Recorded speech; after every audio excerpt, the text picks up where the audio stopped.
నమస్తే, welcome to Leo. మనతో ఉన్నారు సీనియర్ జర్నలిస్ట్ సత్యమూర్తి గారు. సార్ నమస్తే. నమస్కారం అండి. సార్, ప్రధానమంత్రి గారు లాంగెస్ట్ ప్రైమ్ మినిస్టర్ అనే రికార్డు కూడా బద్దలు కొట్టారు. వాస్తవానికి ప్రధానమంత్రి మోడీ గారు చేస్తున్నటువంటి ప్రతిదీ కూడా ఒక రికార్డ్ అని చెప్పి అనుకోవచ్చు.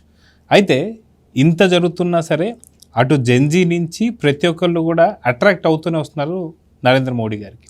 సో మొత్తానికి ఈ విషయం గురించి మీరు ఏం చెప్తారు?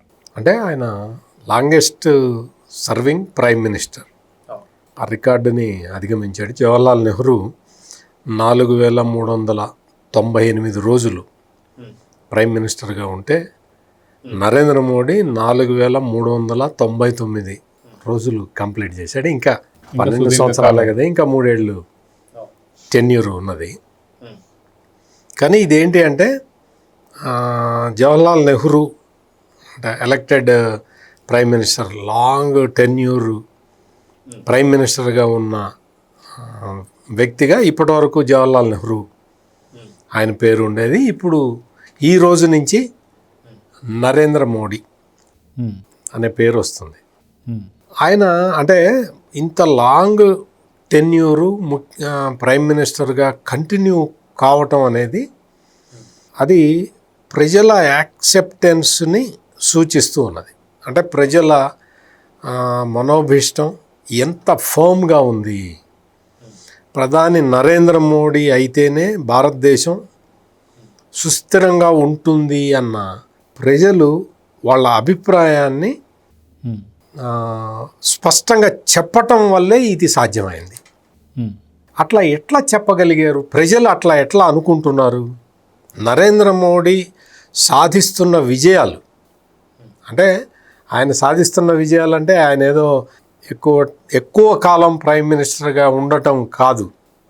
నరేంద్ర మోడీ వాస్తవ విజయం ఏంటి అంటే ఎక్కువ కాలం ప్రధానమంత్రిగా కొనసాగటం అనేది కాదు, భారతదేశం మొత్తాన్ని అంటే భారతదేశంలో భారతదేశం యొక్క ఆలోచన విధానాన్ని మారుస్తున్నాడు ఆయన. అంటే దేశంలో ఉన్న ప్రజలు వాళ్ళు ఏ విధంగా ఆలోచించాలి అంటే యూనిఫామిటీ ఉండాలి. మొత్తం కాశ్మీర్ నుంచి కన్యాకుమారి వరకు ప్రజలందరూ ఒకే విధంగా ఆలోచిస్తే తప్ప భారతదేశం పురోగమించదు అన్న కాన్సెప్ట్ తోటి ఆయన పరిపాలన కొనసాగిస్తున్నాడు. అది ఈయన నరేంద్ర మోడీ సాధించిన విజయం నా దృష్టిలో అది. అంటే ప్రజలు డిఫరెంట్గా అంటే లాంగ్వేజ్లు చాలా ఉన్నాయి, ప్రాంతాలు చాలా ఉన్నాయి, సంస్కృతులు చాలా ఉన్నాయి. ఒకటి కాదు, విభిన్న భాషలు, విభిన్న సంస్కృతులు, విభిన్న ప్రాంతాలు. వాస్తవంగా చూస్తే ఒకళ్ళకొకళ్ళకి సంబంధం లేదు. మనం ఇక్కడ కూర్చున్నాం, మనకు అస్సాం వాళ్ళతోటి మనకేం సంబంధం లేదు, కేరళ వాళ్ళతోటి మనకేం సంబంధం లేదు. వెస్ట్ బెంగాల్లోకి బంగ్లాదేశ్ చొరబాటుదారులు వస్తున్నారు అని తెలిస్తే మనం ఎందుకు ఇక్కడ స్పందిస్తూ ఉన్నాం? పాకిస్తాన్ వాడు వచ్చి పాకిస్తాన్ నుంచి ఉగ్రవాదులు దేశ సరిహద్దులు దాటి లోపలికి వచ్చి జమ్మూ కాశ్మీర్లో అల్లకల్లోలం సృష్టిస్తున్నారంటే మనం ఎందుకు ఆందోళన చెందటం? మన దాకా రాలేదు కదా. ఇది కాదు అంటే ఈ భావనలు ఉన్నంతకాలం మన దేశం డెవలప్ కాదు. అందరి ఆలోచనలు యూనిఫామిటీ, మొత్తం యూనిఫామ్గా ఆలోచనలు రాగలిగితేనే అంటే మన దేశంలో నిజమైన సమగ్రత రావాలి. అంటే ఆలోచన విధానం మారాలి అని చెప్పిన వ్యక్తి నరేంద్ర మోడీ. చెప్పటమే కాదు, ప్రాక్టికల్గా చేసి చూపించాడు. దాన్ని చాలామంది అంటే ఈ కమ్యూనిస్టులు, కాంగ్రెస్ వాళ్ళు దాన్ని హిందుత్వ ఎజెండా అని చెప్తున్నారు. నాకైతే అభ్యంతరం లేదు, నువ్వు ఏ పేరన్నా పెట్టుకో. భారతదేశంలో ఉన్న ప్రజలందరూ ఒకే విధంగా ఆలోచించాల్సిన అవసరం ఉన్నది. దానికి కాంగ్రెస్ వాళ్ళు, కమ్యూనిస్టులు కలిసి దానికి హిందుత్వం అని పేరు పెట్టినా నాకు అభ్యంతరం లేదు. ఒకే విధంగా ఆలోచించాలి అన్న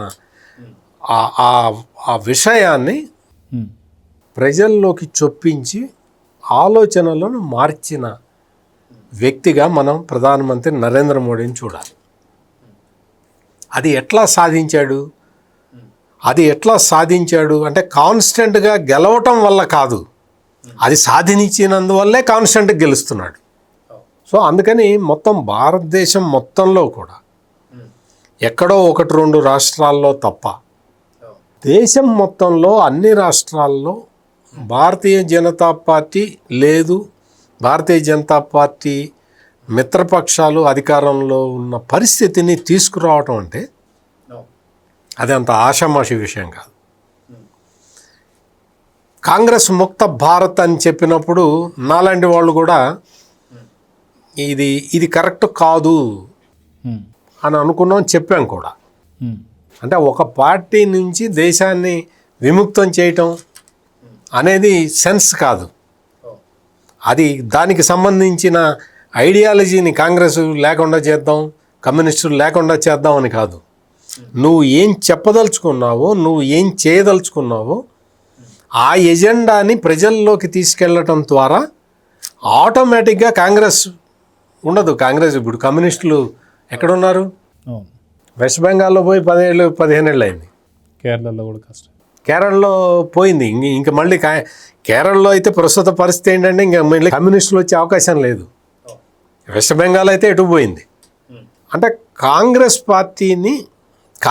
పార్టీ అనుసరిస్తున్న విధానాలని వాటిని ఎక్స్పోజ్ చేయటం ద్వారా దానికి ఏ పేరు పెట్టినా కానీ దాన్ని యాక్సెప్ట్ చేసుకుంటూ హిందుత్వం అని, మతతత్వం అని, ఏదైనా సరే నువ్వు ఏ పేరైనా పెట్టుకో, మొత్తం భావ సారూప్యత ఉండాలి. కాశ్మీర్ నుంచి కన్యాకుమారి వరకు భావ సారూప్యత తీసుకురావటంలో నరేంద్ర మోడీ సక్సెస్ అయ్యాడు.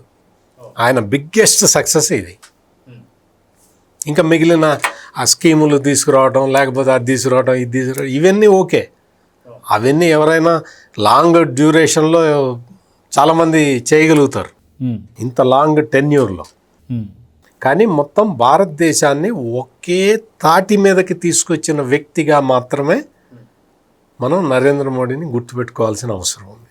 సార్, ఇక్కడ ఓన్లీ భారతదేశంలోనే కాకుండా ఇప్పటిదాకా ఉన్నటువంటి ప్రధానమంత్రులు ఎంతమంది వచ్చినా సరే ఇంత గుర్తింపు కానీ ఏదైతే వరల్డ్ వైడ్గా మనకి ఇప్పుడు ఇండియాకి ఇంత పేరు అయితే రాలేదు. కానీ నరేంద్ర మోడీ అనగానే ప్రపంచవ్యాప్తంగా ప్రతి దేశం కూడా గుర్తుపట్టే స్థాయికి వచ్చిందంటే ఎందుకు? అక్కడ అంటే ఇక్కడ మీరు భారతదేశంలో ఏం జరిగింది చెప్పారు, భారతదేశం బయట ఏం జరిగింది, ఎందుకు ఇంత గుర్తింపు? అంటే మా ఇందిరాగాంధీ ఉన్నప్పుడు కూడా మనకేమి ఇండియాని ఎవరు చిన్నచూపు చూడలే. ఇందిరాగాంధీ ఉక్కు మహిళ, ఆమె కూడా ఇటువంటివి చాలా చేసింది. అంతకు ముందు మనం అలీన ఉద్యమం తీసాము, నాన్ అలైన్డ్ మూవ్మెంట్ తీసుకొచ్చాము. మొత్తం ప్రపంచంలో, ప్రపంచ దేశాల్లో మనకి ఒక ప్రత్యేకమైన గుర్తింపు ఉన్నది.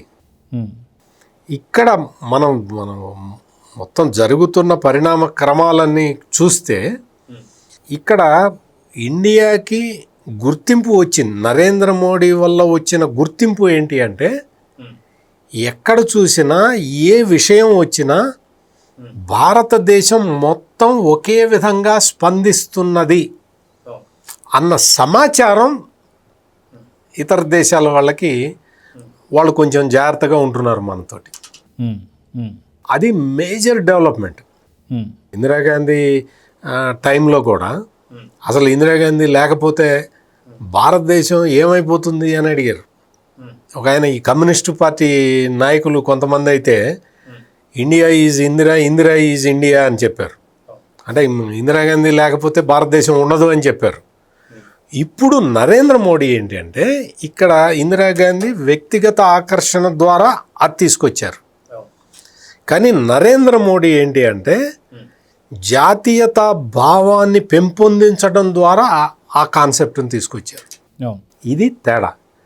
వ్యక్తి పూజకి, మొత్తం నేషనాలిటీకి, జాతీయతను, జాతి సమగ్రతని పెంపొందించడానికి నరేంద్ర మోడీ చేసిన పని ఇది. సార్, ఇక్కడ ఎందుకని చంద్రబాబు నాయుడు గారిని కావచ్చు, పవన్ కళ్యాణ్ గారిని కావచ్చు ఎక్కువగా అభిమానిస్తుంటారు నరేంద్ర మోడీ గారు? సో ఏంటి అంటే మన రాష్ట్రానికి కూడా వచ్చే పెట్టుబడులు కూడా ఎక్కువ అన్ని రాష్ట్రాల కన్నా 25% మన రాష్ట్రానికి వచ్చింది. సో దేనికి అంటే లైక్ మైండెడ్ పీపుల్ కాబట్టి ఇదంతా జరుగుతుంది, అభివృద్ధి కోరుకుంటున్నారు కాబట్టి. అంటే నేను నరేంద్ర మోడీ ఆయన ఏదో వ్యక్తిగతంగా నా ఫ్రెండ్ కాబట్టి నన్ను ఎంకరేజ్ చేద్దాం, నా శత్రువు కాబట్టి తొక్కేద్దాం అన్న ఆలోచనలో నరేంద్ర మోడీ ఉన్నాడు. At the same time Chandrababu Naidu కూడా అంతే. నాకు కేంద్రంలో అవకాశం వచ్చింది కదా అని చెప్పి వీలైనంత వరకు మనం ఏదన్నా ప్రాజెక్టులు తెచ్చుకుందాం అన్ని కాదు. ఈ రెండు కూడా ఏంటి అంటే సమాంతర శక్తులు.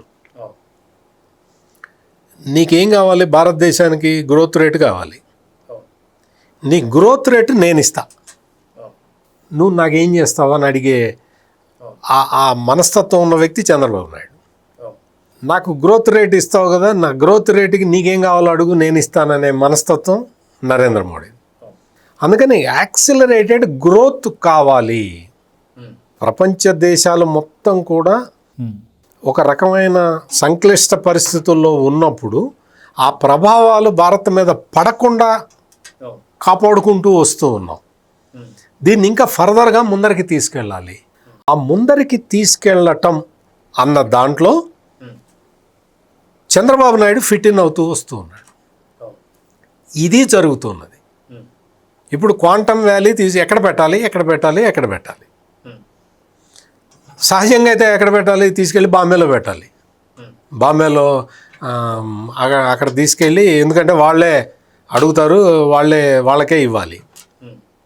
మరి అక్కడ పెట్టలేదు, అమరావతిలో పెట్టారు. ఎందుకు పెట్టారు అంటే నీకు ఈ క్వాంటమ్ వ్యాలీ అనేది 2 సంవత్సరాల నుంచి నలుగుతున్న ప్రాజెక్టు. ఎవరు ఏ రాష్ట్రం ముందరికి రాలేదు, దాన్ని టేకప్ చేయలేదు. కేంద్రం అడుగు ముందరికి వేయలేకపోతున్నది. ఈ పరిస్థితిని చూసి నేను పెడతానని చెప్పి చంద్రబాబు నాయుడు వెళ్తే వాళ్ళ ప్రాజెక్ట్ ఇచ్చారు. అంటే ఇక్కడ ఏంటి, నా అవసరం ఇది అని చెప్పటం కాదు, నీ అవసరాన్ని నేను తీరుస్తాను అని చెప్పటం. ప్రతిదీ అంతే, ప్రతి ఆస్పెక్ట్లో కూడా చంద్రబాబు నాయుడు నేను నీకు హెల్ప్ చేస్తాను, నువ్వు నాకు ఈ సౌకర్యాలు కల్పించు అని చెప్పే ఆ గేమ్ని చంద్రబాబు నాయుడు ఆడుతూ ఉంటే, అందుకోసం అని చెప్పి నరేంద్ర మోడీ ఆకర్షితుడవుతూ ఉన్నాడు. అందుకనే గ్రీన్ హైడ్రోజన్ ప్రాజెక్టు, యాక్చువల్గా గ్రీన్ హైడ్రోజన్ వరల్డ్ వైడ్గా అది తయారు చేసే కాస్టు, అది దాన్ని వాడితే అంత ప్రయోజనం రాదు, అంటే కాస్ట్ ఎఫెక్టివ్నెస్ లేదు. అటువంటిది నేను కాస్ట్ ఎఫెక్టివ్నెస్ తెస్తా, నాకు ఇవ్వండి, నేను చేసి చూపిస్తానని అడిగే ముఖ్యమంత్రి ఎవరున్నారు? చంద్రబాబు నాయుడు వెళ్ళి నాకు గ్రీన్ హైడ్రోజన్ నాకు ప్లాంట్ ఇవ్వండి, నేను పెడతాను, దాన్ని నేను కాస్ట్ ఎఫెక్టివ్ చేసి చూపిస్తాను అంటే, ఆ ఒక్క దీంతో మన ప్రపంచంలోని 6 దేశాలు మాత్రమే గ్రీన్ హైడ్రోజన్ ఉత్పత్తి చేస్తూ ఉన్నాయి. గ్రీన్ అమోనియా నేను చేస్తానన్నారు, తీసుకొచ్చారు. సో ఇది అన్నమాట. అంటే ఈ కాంపిటేటివ్నెస్ని, కాంపిటేటివ్ స్పిరిట్ని చూపించటం అనేది అది చంద్రబాబు నాయుడులో ఉన్న ప్రత్యేకత. అందుకని నేను ఇప్పుడు కాదు, నేను ముందరే చెప్పా, చంద్రబాబు నాయుడు ఇస్తున్న ప్రతిపాదనలు కేవలం ఆంధ్రప్రదేశ్కి సంబంధించినవే కాదు, భారతదేశానికి కూడా గ్రోత్ తీసుకొచ్చేవి. అందుకనే మొత్తం ఫారెన్ డైరెక్ట్ ఇన్వెస్ట్మెంట్ ఇప్పటి వరకు స్వాతంత్రం వచ్చిన తర్వాత ఏ రాష్ట్రానికి రానంత ఫారెన్ డైరెక్ట్ ఇన్వెస్ట్మెంట్ ఆంధ్రప్రదేశ్కి వచ్చిన ఈ బెనిఫిట్ దేశం మొత్తానికి ఉపయోగపడుతుంది. అందుకని నరేంద్ర మోడీ కూడా మీరు చూడండి, ఆయన సొంత పార్టీ అధికారంలో ఉన్న రాష్ట్రాలు చాలా ఉన్నాయి కదా, వాటన్నిటికన్నా ఎక్కువగా ఆంధ్రప్రదేశ్కే ఎందుకు వచ్చాడంటే కారణం ఇది. ఈ ప్రతిదీ గ్రీన్ ఎనర్జీ, ఎస్ మేము చేస్తాం. పిఎం సూర్యఘర్ మేం చేస్తాం, క్వాంటమ్ కావచ్చు, ప్రతి ఆస్పెక్ట్లో కూడా మీ ఆలోచన ఏంటో దాన్ని నేను ఇంప్లిమెంట్ చేసి పెడతాను అనే ముఖ్యమంత్రి. అందుకనే చాలా నేషనల్ హైవే ప్రాజెక్టులు కానీ, కొన్ని కేంద్ర ప్రాయోజిత పథకాలు అవి కానీ ఇటువంటివన్నీ కూడా జగన్మోహన్ రెడ్డి ముఖ్యమంత్రిగా ఉన్న టైంలో అతను తన అజ్ఞానంతో వాటిని వాడుకోలేకపోయాడు. ఈ జల్ జీవన్ మిషన్ అనేది అందులో ప్రధానమైనది. అవి కాలపరిమితి ఉన్న స్కీమ్స్. ఆ కాలపరిమితి స్కీమ్స్ని ఈ జగన్మోహన్ రెడ్డి అనే అజ్ఞాని వాటిని వాడుకోలేకపోయాడు. అయ్యా మేము ఇప్పటివరకు అజ్ఞానంలో ఉన్నాము, జల్ జీవన్ మిషన్ కొంచెం మాకు ఎక్స్టెండ్ చేసి మాకు ఇంప్లిమెంట్ చేయండి అంటే కేంద్రం ఒప్పుకున్నది. కేంద్ర ప్రభుత్వం ఉద్దేశం ఏంటి? ఇంటింటికి తాగునీరు ఇవ్వాలి, సురక్షితమైన నీరు ఇవ్వాలి. అది మిషన్. ఆ మిషన్ని జగన్మోహన్ రెడ్డి ఇంప్లిమెంట్ చేయలే. మేము ఇంప్లిమెంట్ చేస్తాము అని చెప్పి చంద్రబాబు నాయుడు చెప్పటంతో జల్ జీవన్ మిషన్ని ఇచ్చేసి విపరీతమైన గ్రాంట్లు ఇచ్చేస్తూ ఉన్నారు కేంద్ర ప్రభుత్వం నుంచి.